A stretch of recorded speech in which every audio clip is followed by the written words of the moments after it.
Doing what you like is freedom and liking what you're doing is happiness. बिल्कुल, आज आपकी happiness messenger सबसे पहले आप लोगों को इस इंडिपेंडेंस डे की बहुत सारी शुभकामनाएं देती है। और आज दो फेस्टिवल्स हैं, आज राखी का भी त्यौहार है। तो दीपिका लालवानी, आपकी हैप्पीनेस कोच, आज आप लोगों को हैप्पी रक्षाबंधन और हैप्पी इंडिपेंडेंस डे दोनों का विशेष दे रही है। तो दोस्तों, आज का जो हमारा टॉपिक है वो स्वतंत्रता के ऊपर है। हमारा देश आज़ाद हो चुका है, तो ये बहुत खुशी की बात है जिसे हम हर साल मना रहे हैं। तो दोस्तों, आज हम इस स्वतंत्रता की डेप्थ में जाएंगे, इसको हम डिस्कवर करने वाले हैं। कुछ भी करना आज़ादी है? नहीं। मैं आज आप लोगों को बताने वाली हूँ कि हमारे पास जो 3 विशेष शब्द हैं, हम आज उनका अपनी लाइफ से कनेक्शन करेंगे। तो दोस्तों, मनुष्य जीवन की जो शुरुआत है वो डिपेंडेंसी से स्टार्ट होती है। मतलब जब एक बच्चा पैदा होता है तब वो पूरी तरीके से निर्भर होता है। मतलब उसे ना कहने की आज़ादी नहीं है। इसका मतलब वो अपने माता पिता के ऊपर पूरी तरह निर्भर है। और अगर वो बच्चा ना बोलना भी चाहे तो भी वो ना नहीं बोल सकता, क्योंकि हम सबका जीवन ऐसे ही शुरू होता है। हम एक निर्भरता के साथ पैदा होते हैं।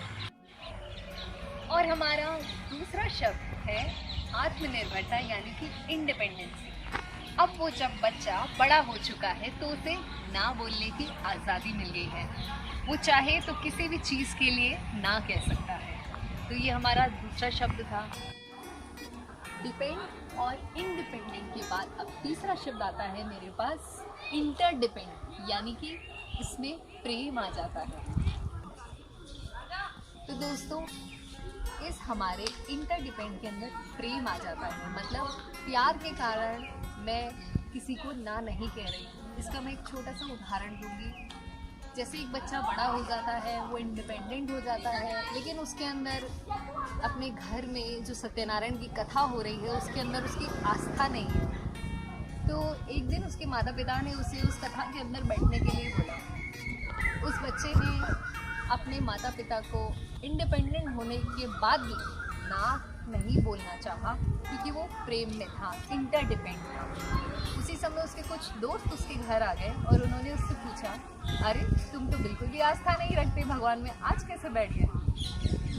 तो उसने जवाब दिया कि आज मैं प्रेम में हूँ, यानी कि आज मैं अपने माता पिता की खुशी के लिए इस पूजा को अटेंड कर रहा हूँ। तो दोस्तों, आपने आज 3 शब्दों को मुझसे सीखा, लेकिन इसके बाद भी अभी ये संज्ञा जो है ये ख़त्म नहीं होती। तो दोस्तों, यहाँ पर इन 3 शब्दों से हमारा क्वेश्चन सॉल्व नहीं होता है। अभी एक परम स्वतंत्रता है जिसे मैं आपको समझाने वाली हूँ। परम स्वतंत्रता का मतलब मोक्ष, यानी कि आत्मा, जो हमारी आत्मा है उसको मुक्ति की ज़रूरत होती है। तो जब आप परम स्वतंत्रता की स्टेज पर चले जाते हो, तो दोस्तों, जिस दिन आप परम स्वतंत्रता को प्राप्त कर लेते हैं, यानी कि अपनी आत्मा के साथ आप अपनी गुफा के अंदर हमेशा आनंदमय महसूस करेंगे। जिस दिन आप आत्मा आनंद में चले जाओगे, उस दिन आप परम स्वतंत्र हो जाओगे। उस दिन आपका और परमात्मा के बीच कोई नहीं आएगा। तो ये था मेरा आज का टॉपिक, जिसके अंदर मैंने आपको अपनी स्वतंत्रता से रिलेटेड सब चीज़ें सिखाई, बताई। होप आप लोगों को आज मेरा ये स्पिरिचुअल नॉलेज अच्छा लगा होगा। तो दोस्तों, हर इंसान के जन्म का मकसद जो है वो निर्भरता से लेकर परम स्वतंत्रता तक जाना है। तो आज इस इंडिपेंडेंस डे पर होप आप लोगों को मेरा ये सिद्धू चैनल का इंडिपेंडेंस डे का वीडियो अच्छा लगा होगा। तो don't forget to subscribe my channel and share with others. आपकी दीपिका लालवानी, धन्यवाद।